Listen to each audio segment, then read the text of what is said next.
MDR-TB control like the priority component among the TB control as a whole. We not forget the regular TB control because it's now occupy more than 95% people. I mean the patient, TB patient, is still susceptible TB, and still have a very effective regimen, which is the first line drug at the moment. So we try to control it with early detection, as many as possible, so we can stop infectious sources. It is a reduce the incident of TB. This is one way to prevent MDR-TB.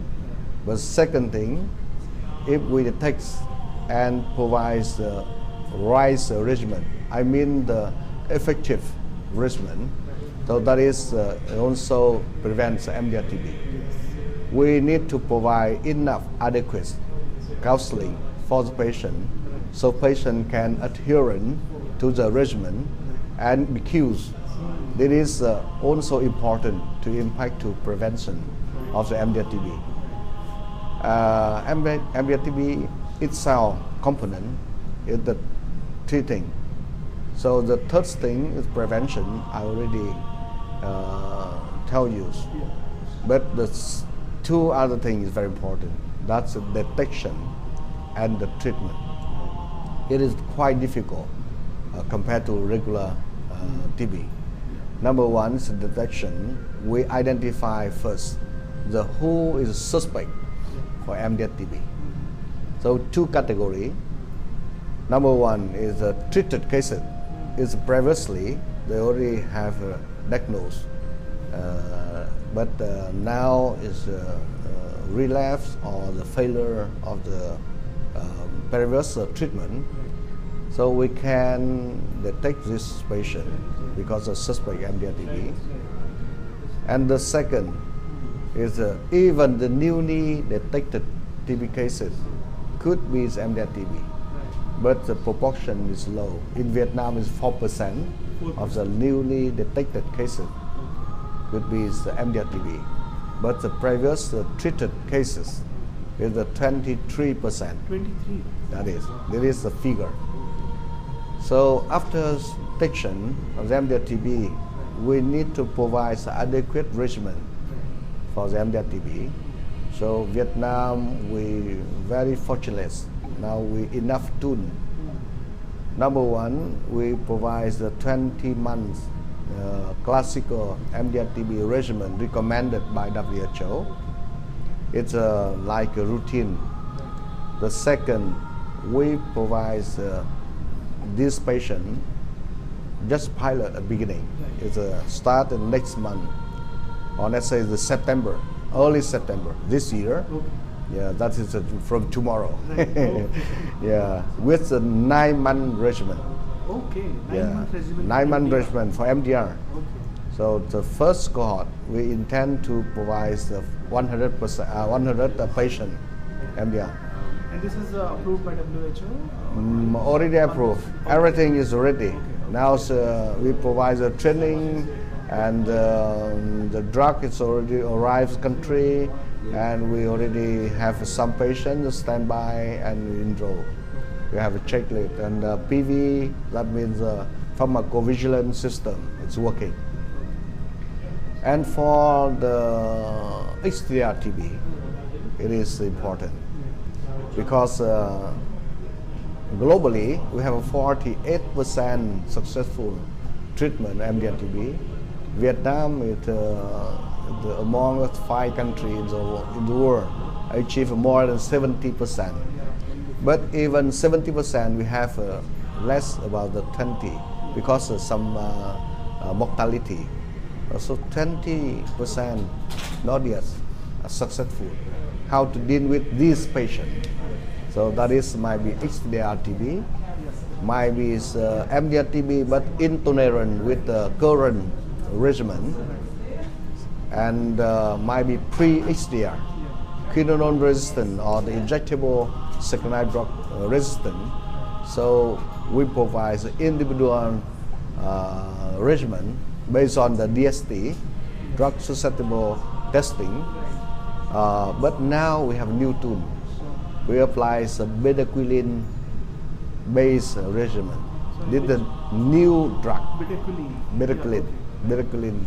So you do DST right at the point one when the patient comes to the system? Or Yes. Okay. It's on the 4 category. Number 1, HDR. Number 2, pre-HDR. Number 3, MDR but intolerance. Or many signal drug resistant. Yeah. So that is we will test with the DST and provides a new regimen, and also this apply in the next month, in September early. Everything ready. Okay. Training, Great. and we also intend to treat 100 case in the first cohort. Yeah. That is for MDR TB. We make lots of progress. In terms of the number, last year we enrolled 1,503 patients. Right. And this year we intend to achieve 2,200. So the scale up is quite quick, quite fast in Vietnam. We have supported from the government fund. It's a funding, but very important is human resource, and the system is we have commitment.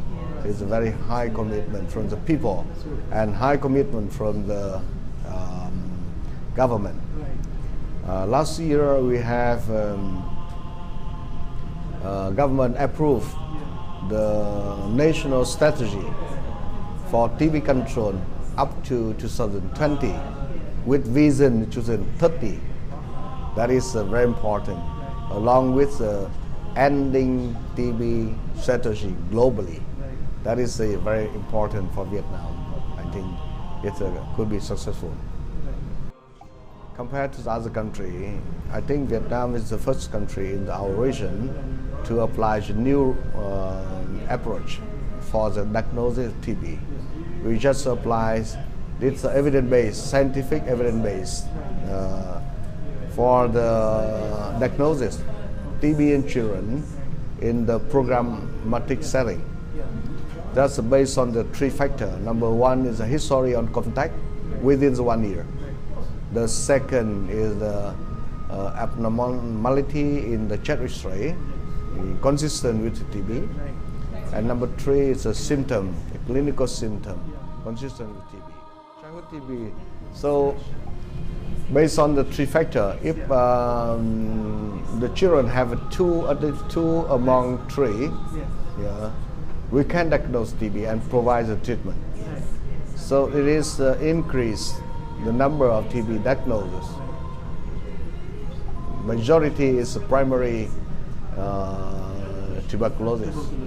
Primary tuberculosis is normally is ignored in the setting, but potentially develops a TB in adult. That is the one thing we have a hypothesis. But it is challenge because chest X-ray reading in children, especially in children, quite difficult. So it's not makes much progress in that. We now address this issue by 2 things. Number 1 is training people how to take the picture, how to take the chest X-ray for children and for adults with the standardization. Number 1. Number 2 is the reading skill is very important. We also develop the material and provide the training for the people, the reading and the chest X-ray. So hopefully it can make impact in practice. You change the practice and increase the detection in TB children as well. Our conference in Da Nang 1 week ago, The national conference. Yeah, National Scientific Conference on Lung Health. We have a pre-conference training course on the chest X-ray reading. First, we have only 30 people registered. Later, the 48 people on spot. So I think the people interested in, and I think it can make a good movement for this issue. Number one is commitment from the leader. It's very important. If you want to do, you always think how to do better. Today is best, but tomorrow is better. That is very important. And technically, we have guideline. We have a SOP, very concrete, very simple, but people easy understand, people easy to follow. Patient could be counseling in any step, even very lower level like a district. People, if the suspect, they have counseling, you could be. So I can send you to this center to diagnose it. Diagnosis, if positive, they can send back the result. And patient can have counseling again. That is really, it's true. So you should have treatment. But treatment is a challenge. It's not like previously you treated. Now it takes longer and so many drugs. It could make a side effect. It make you uncomfortable. But you need it because it can be killed. Don't worry. That is counseling. And people must sign the consensus. That is makes the people can engage even 20 months. Yeah. So patient understand, the daughter supporter understand how it works. And if happen in advance, they know in advance it happened, so it's not surprise and not escape. That is also important. The third thing is patient support program is very important. They come here, but we do not yet address this perfectly like social protection. But we have some support, the patient support, like transportation, everything is free of charge, and even we try to encourage doctor, nurses, keep smile with the patient, encourage them. We try to get volunteer to support. We encourage a patient already treated, already cured by MJTB, involved in the program. They can help other people. They can share the experience. So I think that is good way to do. Of course, we use a standardized regimen. We procure quality drug. We distribution and also the system is improved. That is also important. But most important, interaction with the patient and doctor. That is, I think it's enough for success so far.